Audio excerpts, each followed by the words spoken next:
वापस स्वागत है आप सबका। मैं Vivek Bindra, motivational speaker, leadership consultant और बिजनेस कोच। पीछे आपने अमूल के केस स्टडी की बहुत डिमांड कर दी थी, नीचे सैकड़ों लोगों ने कमेंट में लिख दिया था। जो मेरा सहकारिता वाला वीडियो था ना, कोऑपरेटिव सोसाइटी वाला, अब इतने लोगों ने नीचे कमेंट में लिखा तो मैं अमूल का केस स्टडी लेके आ गया हूं। शुरू करते हैं, थोड़ा पीछे से चलेंगे। 1946 की बात है, 1946, जब एक लैंडलेस लेबरर कौन होता है? वो जिसके पास अपना लैंड भी नहीं है, जिसके पास अपनी जमीन तक नहीं है, जिसके पास कोई संपत्ति नहीं है, वो बेचारा एक गाय लेके उसका दूध निकालता है, बेचता है। उस समय उनका बहुत शोषण हो रहा था, और शोषण ऐसा कि कभी उनका दूध खरीदा जाता था, कभी नहीं खरीदा जाता था, ठीक रेट दिया जाता था, नहीं दिया जाता था, आधा वापस लौटा दिया जाता था, उनको दूर तक जाना पड़ता था, उनको ट्रैवल की जिम्मेदारी उठानी पड़ती थी, और इतने शोषण पे उनका जब पैसा भी नहीं निकलता तो उनकी हालत और खराब। अब करें तो क्या करें? कर्जा लेके ज्यादा गाय लगाएं तो साहूकार कर्जे के लिए ज्यादा पैसा मांग ले उनसे। कर्जा लेके बाइक खरीद के बाजार तक खुद जा करके बेच के आए, मेन मंडी तक, तो बाइक खरीदने के लिए कर्जे का पैसा और उसका भी पेट्रोल तेल पानी, बेचारे बहुत परेशान। मिडिलमैन शोषण ना करे, मुनाफा बीच में ना खा जाए, इसको रोकने के लिए सरदार वल्लभ भाई पटेल से मिलने गए त्रिभुवन दास पटेल। और सरदार वल्लभ भाई पटेल से मिलने के बाद मोरारजी देसाई और इन लोगों ने उनको इंस्पायर किया कि अब आपको सहकारिता की तैयारी करनी पड़ेगी। शोषण से रोकने के लिए सहकारिता एक बड़ा मूवमेंट तैयार हो सकता था। उन दिनों एक अंग्रेजों की कंपनी हुआ करती थी, उसका नाम था पोल्सन। ये अंग्रेजों की कंपनी के खिलाफ एक शक्तिशाली विकल्प के रूप में किसानों ने मिलकर गुजरात के इकट्ठे एक सहकारिता का मूवमेंट चालू किया, जिसमें कुछ ही साल के अंदर डॉक्टर वर्गीस कुरियन, जो कि एक जूनियर मैनेजर के रूप में उन दिनों आए ही थे, लेकिन वो इतने बुद्धिमान थे। एक्चुअली डॉक्टर वर्गीस कुरियन उस समय 1950 में वो विदेश में जाके पढ़े थे, मतलब यूएस में जाके मतलब टॉप यूनिवर्सिटीज में उन्होंने अपना ग्रेजुएशन, पोस्ट ग्रेजुएशन और डॉक्टरेट तक किया। इतना पढ़ने के बाद उनके पास बहुत सारी सुविधाएं थी, बड़ी नौकरी करने की, जहां उनको बहुत पैसा मिल सकता था। लेकिन उनको इंस्पायर किया गया कि आप इस मूवमेंट को आगे चला सकते हो, आप में ही वो इंटेलिजेंस है, और वो लग गए साथ में। वही त्रिभुवन दास पटेल जो सरदार वल्लभ भाई पटेल से मिलने गए, ये दोनों मिलके एक्चुअली दूर दूर गांव जाके देखा करते थे कि कैसे ट्रक के अंदर दूध आएगा, दूध डाला कैसे जाएगा, निकाला कैसे जाएगा, इकट्ठा कहां से किया जाएगा, लोगों को इकट्ठा कैसे किया जाएगा, लोगों को जोड़ा कैसे जाएगा, इंस्पायर कैसे किया जाएगा। वो जो कैटल जो किसानों के पास में, यानी कि जो गाय भैंस होती है, उनको बढ़िया चारा कैसे खिलाया जाए, उनको अच्छी डाइट कैसे खिलाया जाए, दूध की गुणवत्ता को कैसे मेंटेन किया जाए, ये गांव जा करके ये प्लान किया करते थे। शुरुआत के 20 सालों, 10 से 20 सालों के अंदर उन्होंने इतना सॉलिड फाउंडेशन बना दिया, ऐसा रिपीटेबल प्रोसेस बना दिया, जिसके कारण आज के समय में वो जो किसान शुरू में जिसके पास एक गाय होती थी, उसके पास 20-50 गाय होने लग गई। वो किसान जो उसके घर में अब टेलीविजन आ गया, मोबाइल आ गया, उसके घर में गाड़ी आ गई, उसका अपना मकान हो गया। ये किसने दिया? अमूल ने दिया। इंडिया उस समय एक मिल्क डेफिसिट कंट्री हुआ करता था, यहां पे सफिशिएंट मिल्क था नहीं, दूध इतना कम था कि उन दिनों न्यूजीलैंड जैसी कंट्री से हमारे को दूध इंपोर्ट करके लाना पड़ता था।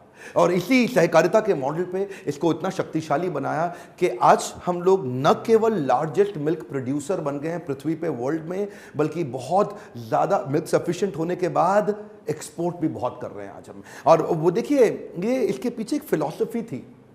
कोई भी कंपनी चालू होती है, उसके पीछे एक बड़ी लीडरशिप और बड़ी फिलॉसफी और बड़ी सोच का बड़ा रोल होता है। डॉक्टर वर्गीस कुरियन का फिलॉसफी क्या था?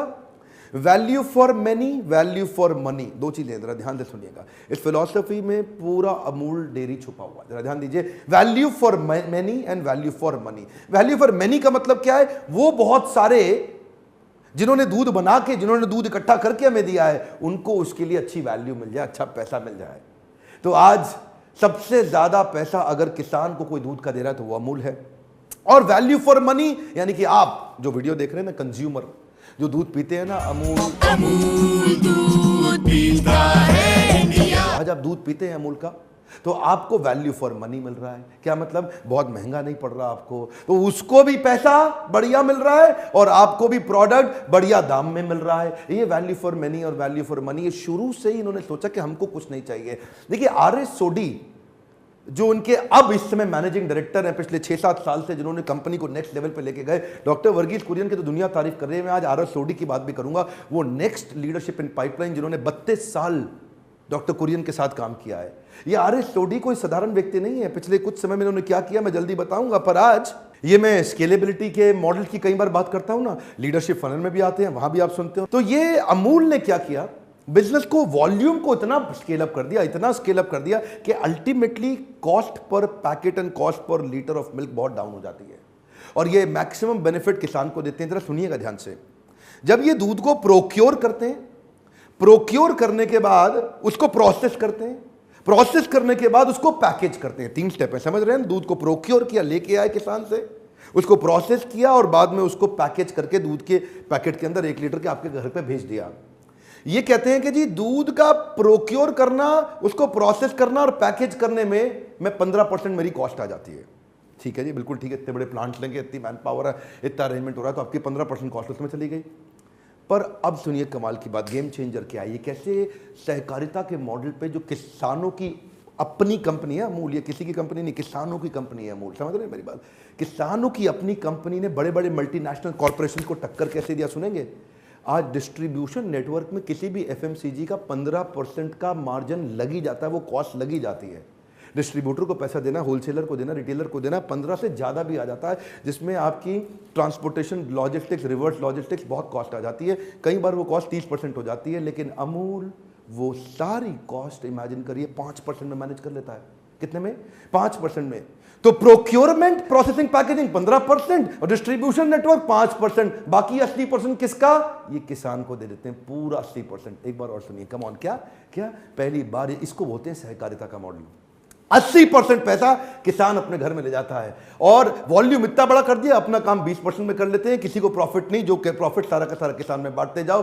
सहकारिता की ताकत। अच्छा, 1947 में ये जो 300 लीटर से चालू हुई कंपनी आज 3 करोड़ लीटर दूध बेच रही है। उस समय 300 लीटर दूध था 1947 में, 2017 में 3 करोड़ लीटर हो गया।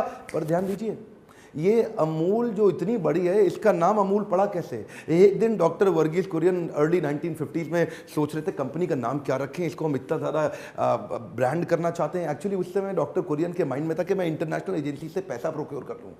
वो फंड चाहते थे कुछ इंटरनेशनल ऑर्गेनाइजेशन से, तो उनको लाना चाह रहे थे। उससे पहले उसकी ब्रांडिंग और पोजिशनिंग प्रॉपर्ली करना चाहते थे, तो सोच रहे थे कई इंटरनेशनल मल्टीनेशनल नाम कुछ सोचने का प्रयास कर रहे थे। तभी उनका जो केमिस्ट था ना, वो उनको बोला आपकी कंपनी का नाम क्या है? आनंद मिल्क यूनियन लिमिटेड, AMUL, आनंद मिल्क यूनियन लिमिटेड। ऐसा करते हैं ना, इसको एक एब्रीवेशन बना लेते हैं, इसको अमूल कर देते हैं। तो डॉक्टर कुरियन ने सोचा ये अमूल का मतलब क्या होता है, तो उन्होंने बताया अमूल जो है ना, इंडियन ओरिजिन का वर्ड है, इसका मतलब है अमूल्य, जिसका मतलब कोई मोल ही ना हो, जिसका कोई मूल्य तय ही ना कर सके, प्राइसलेस। डॉक्टर कुरियन को बहुत बड़ी अच्छी लगी और उस दिन ऐसे प्रोडक्ट का नाम डिसाइड हुआ अमूल, जो हो सकता है आपके घर भी आता हो। क्यों ना कुछ हम आंकड़ों पर नजर डाल लें कि आज अमूल अपने कॉम्पिटिशन के मुकाबले कहाँ पे, अलग अलग प्रोडक्ट रेंज में, और उसके बाद स्ट्रैटेजी जो आपको आपके बिजनेस में काम आएगी। स्ट्रैटेजी मिस मत करिएगा, इन आंकड़ों के बाद मैं स्ट्रैटेजी दूंगा। टर्नओवर के मामले में अमूल 38,000 करोड़ पे है, नेस्ले 10,800 करोड़ पे, मदर डेयरी 7,800 करोड़ पे, पराग 1,700 करोड़ पे और क्वालिटी 1,000 करोड़ पे। लेकिन मक्खन के सेगमेंट में अमूल हमेशा ही number 1, Mother Dairy number 2, Britannia 3, Kwality 4 और ओडिशा की एक state cooperative milk producer federation है, वो नंबर 5। आइसक्रीम के मामले में Amul number 1, Baskin Robbin number 2, Kwality Wall's number 3, Mother Dairy 4, Vadilal और उसके बाद क्रीम बेल। 36 लाख किसानों से 18,500 गांव के अंदर 3 करोड़ लीटर दूध, 38,000 करोड़ का turnover, massive business volume build कर दिया। अब आपके काम के लिए क्या है? आपके काम के लिए एक्सपेंशन की कुछ स्ट्रैटेजीज को समझिए। ये 3 लेवल पे काम करते हैं, पहले विलेज लेवल पे, फिर डिस्ट्रिक्ट लेवल पे, फिर स्टेट लेवल पे। विलेज लेवल पे ये जाकर के प्रोड्यूसर से मिल्क प्रोक्योर करते हैं, जैसे किसान है वो उनको दूध देता है, तो विलेज लेवल पे ला करके वो अपने दूध देता है, क्योंकि ये विलेज लेवल तक पहुंच चुके हैं। वहां से लेने के बाद उसको कुछ प्रोसेस करके कुछ दूध तो वहीं पे आसपास बांट दिया लोगों को, और कुछ को विलेज लेवल से ऊपर डिस्ट्रिक्ट लेवल पे ले गए। डिस्ट्रिक्ट लेवल पे ले जाने के बाद फर्दर प्रोसेसिंग और प्रोडक्ट लाइन उसमें से बना लेते हैं, तो कुछ तो आसपास डिस्ट्रिक्ट में बेच दिया उसको, और कुछ फिर आगे स्टेट लेवल पे पहुंचा दिया उसी दूध को। और स्टेट लेवल पे पहुंचने के बाद बाकी सारी जिम्मेदारी आ जाती है, जैसे कि उससे सेकेंडरी और टर्शरी प्रोडक्ट्स बनाने की तैयारी करना, जैसे उससे मक्खन पनीर बनाना, चीज़ बनाना, उसका आइसक्रीम बनाना, वो सब काम करना, उसकी ब्रांडिंग करना, उसका प्रमोशन करना, डिस्ट्रीब्यूशन नेटवर्क तक पहुंचाना, उस दूध को घर घर तक पहुंचाना। ये हो गया सारा बाद में स्टेट लेवल पे। अलग अलग 3 लेवल पे यूनियंस फॉर्म करके उनको सहकारिता के मॉडल से तेजी से एक्सपैंड किया। अच्छा, ये कच्चा पक्का काम नहीं है। प्रोक्योरमेंट में मेरा मन है बहुत डिटेल में बताऊं, थोड़ा शॉर्ट में तो जरूर बताऊंगा। प्रोक्योरमेंट के प्रोसेस में इलेक्ट्रॉनिक फैट टेस्टिंग मशीन जिन्होंने विलेज लेवल तक लगा दी हैं। अब एक किसान आता है, दूध लेके आता है, तो उसके वॉल्यूम को लेकर के, फैट के कंटेंट के हिसाब से, उसकी क्वालिटी और क्वांटिटी के हिसाब से उसके दूध को नाप लिया जाता है, माप लिया जाता है। उसको एक प्लास्टिक का आइडेंटिटी टोकन दे दिया जाता है, जिससे वो नेक्स्ट काउंटर पर जाता है, पीछे से मशीन से टेस्ट होकर उसको रिजल्ट मिल जाता है। उस टोकन के हिसाब से पता लग जाता है कि उसकी दूध की क्या वैल्यू है, और उसको तुरंत वहीं के वहीं पैसा मिल जाता है। सिस्टम बिल्कुल सिस्टमैटिक बना दिया है, प्रोसेस ओरिएंटेड, ताकि स्पीड बनी रहे। वैसे तो अमूल के नाम से डॉक्टर वर्गीस कुरियन का नाम आना ही स्वाभाविक है। उनकी लीडरशिप बहुत लंबी चौड़ी, गहरी और बड़ी सफल रही। ऑफ कोर्स उनको श्वेत क्रांति का पिता माना गया। He is considered as father of white revolution, father of the dairy movement in our country. उन्होंने लोगों को इंस्पायर किया कि आपको भी गाय पालनी चाहिए और इस बिजनेस के अंदर एंटर करना चाहिए। पढ़ाई लिखाई तो ठीक है, लेकिन इस बिजनेस पे जरूर फोकस करें। लेकिन बात यहां नहीं रुकी। असली जे कर तो अब आया है, जब RS सोडी आए हैं, जिनके बारे में ज्यादा लोग बात नहीं करते। वो चुपचाप पीछे बैठ के अपना काम कर रहे थे। 32 साल तो उन्होंने डॉक्टर वर्गीस कुरियन के साथ काम किया। आज वो कंपनी के MD हो गए। 3 जगह उन्होंने भयंकर काम किया इस कंपनी के अंदर। पिछले 7 साल के अंदर कंपनी ने बड़ी मैसिव ग्रोथ ली है। 3 जगह काम किया। पहला, इन्होंने एक्सपेंशन कर दिया प्रोक्योरमेंट में।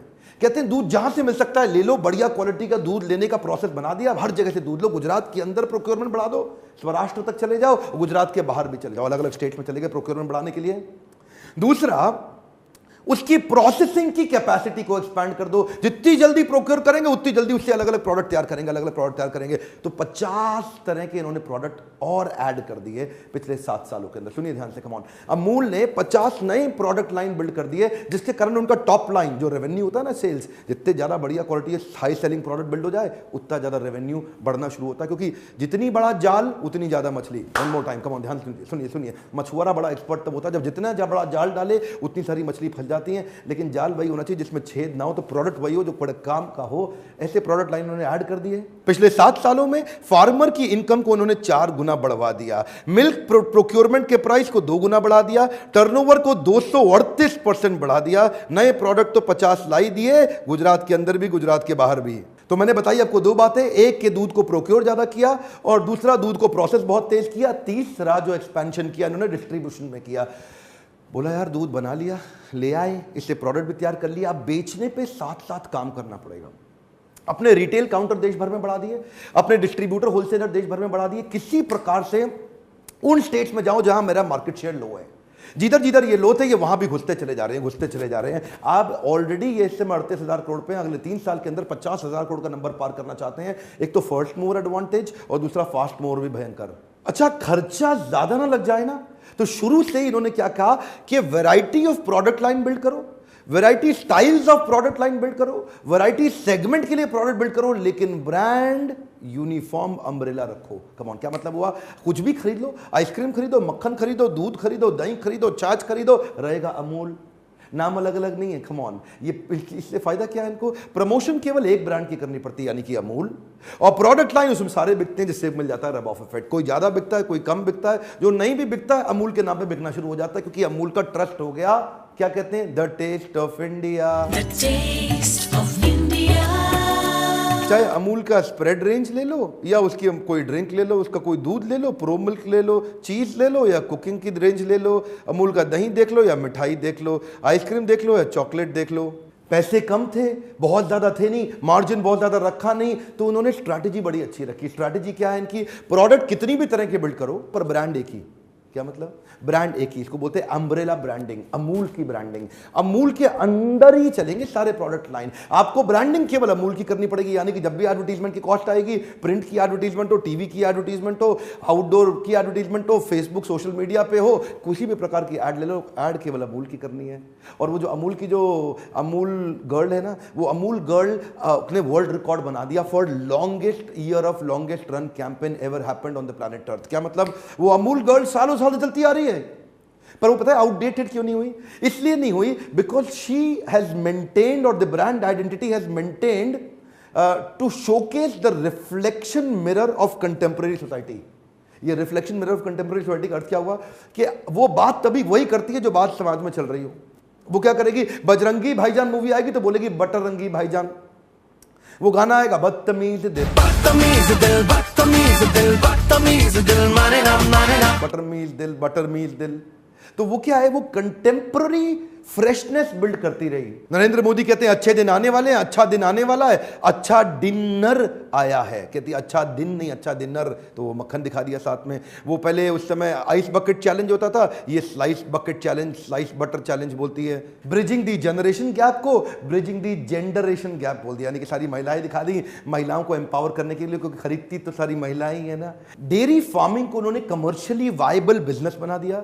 आज नेक्स्ट जनरेशन, आज की जनरेशन जो है, गाय का गोबर उठाने में, गाय का दूध निकालने में, गाय का मूत्र साफ करने में तैयार नहीं है, लेकिन इन्होंने ये करके दिखाया कि आज की जनरेशन को भी टिका लिया, उनको भी रोक लिया। ये नहीं कि बूढ़े बूढ़े दादाजी को दूध निकाल रहे हो, आज के जमाने के लड़के भी करने को तैयार, उनको पता है 40-50 हजार रुपए महीना से बच जाएगा। उधर त्रिपुरा के मुख्यमंत्री ने एक बयान दिया था बेरोजगारी के विषय में। हालांकि मैं राजनीति की चर्चा करता नहीं, पर छोटा सा एग्जांपल दे रहा हूं। बेरोजगारी पर उन्होंने क्या कहा, अरे भाई गाय पाल लो, हमारे देश के यूथ लोगों को गाय पाल करके उसका दूध बेच करके काम चला लेना चाहिए, उससे भी काम तो चल जाता है। उधर भाई साहब आपको पता है राजदीप सरदेसाई गाय वाय की बात पे तो बुरा मान जाते हैं, उन्होंने को ट्वीट निकाल दिया जी कि लेफ्ट वाले अच्छे थे, अब ये आ गए। मैं जरा उनकी ट्वीट की चर्चा नहीं करूंगा, लेकिन आरएस सोढी जो एमडी है अमूल के, इन्होंने उनको उखाड़ दिया। इन्होंने उनके ट्वीट के नीचे ट्वीट कर दिया और एक के बाद एक 2-4 ट्वीट कर दिया। और क्या बोल दिया ट्वीट में कि बिल्कुल ठीक कह रहे हैं। त्रिपुरा के मुख्यमंत्री ने तो बड़ी समझदारी की बात करी कि त्रिपुरा मिल्क डेफिसिट स्टेट है, करोड़ों रुपया खर्च करता है बाहर से दूध लाने में। 50 रुपए लीटर दूध, 55 रुपए लीटर दूध त्रिपुरा में बिक रहा है। अगर वहां का आदमी अगर कुछ गायें रख ले वहां का लड़का, तो वो 5-7 लाख से लेके 10-12 लाख रुपए तक साल का आराम से कमा जाएगा। इसमें कौन सी बड़ी बात है, ये तो करना ही चाहिए, बड़ा कमर्शियली वायबल बिजनेस है। और तो और उन्होंने एक और नीचे ट्वीट लिख दिया कि गुजरात के अंदर कनुबेन पटेल हैं, जिनको प्राइड ऑफ गुजरात का अवार्ड दिया चीफ मिनिस्टर ऑफ गुजरात ने। क्यों? दूध सप्लाई करके 84 लाख रुपए का बिजनेस उन्होंने साल में अकेले खुद ही कर लिया, नियरली 1 करोड़ रुपए का। अरे दूध बेच के करोड़पति। बहरहाल ये केवल मेरे आप व्यूअर्स नहीं, ये मेरे लीडरशिप फनल के पार्टिसिपेंट्स ने भी मुझसे डिमांड की थी कि अमूल की केस स्टडी को डिटेल में समझाइए। मेरा प्यार इतना है आपसे, आप डिमांड करते हैं, मैं आपको तुरंत बना के दे देता हूं। और सुनिए, केवल लीडरशिप फनल ही नहीं है, अगर आप मिस कर गए तो मैं आपको बता दूं, बाउंस बैक सीरीज भी, ये भी हमने एक लो टिकट प्राइस पे प्रोडक्ट तैयार किया। लोग बोलते हैं यार पैसा नहीं है खर्च करने के लिए, कोई सस्ता इवेंट हो डॉक्टर बिंद्रा का, आइए मुझसे आकर के मिलिए, आइए मुझसे आके लाइव मिलिए और वहां पे गेम चेंजिंग आइडियाज मुझसे डिस्कस करिए। अगर आप 6 महीने के एंटरप्रेन्योरियल प्रोग्राम अटेंड करना चाहते हैं तो लीडरशिप फनल में आइए, उसका मोबाइल नंबर अलग है। और अगर आप बाउंस बैक सीरीज 4 घंटे का इवेंट अटेंड करना चाहते हैं, हो सकता है मैं आपके शहर के नजदीक आने वाला हूं, पता करिए कैलेंडर पे फोन करके कि वो कहां होने वाला है। एक रिक्वेस्ट है, इस वीडियो को जरूर शेयर करिए। उसका कारण क्या है, इस वीडियो में ऐसे आइडियाज हैं जो गरीबी से निकलते वक्त आज हमारे देश को दुनिया के लार्जेस्ट मिल्क प्रोड्यूसर्स की श्रेणी में खड़ा करने वाला एक दमदार सहकारिता का मॉडल किसी को भी आइडिया दे सकता है।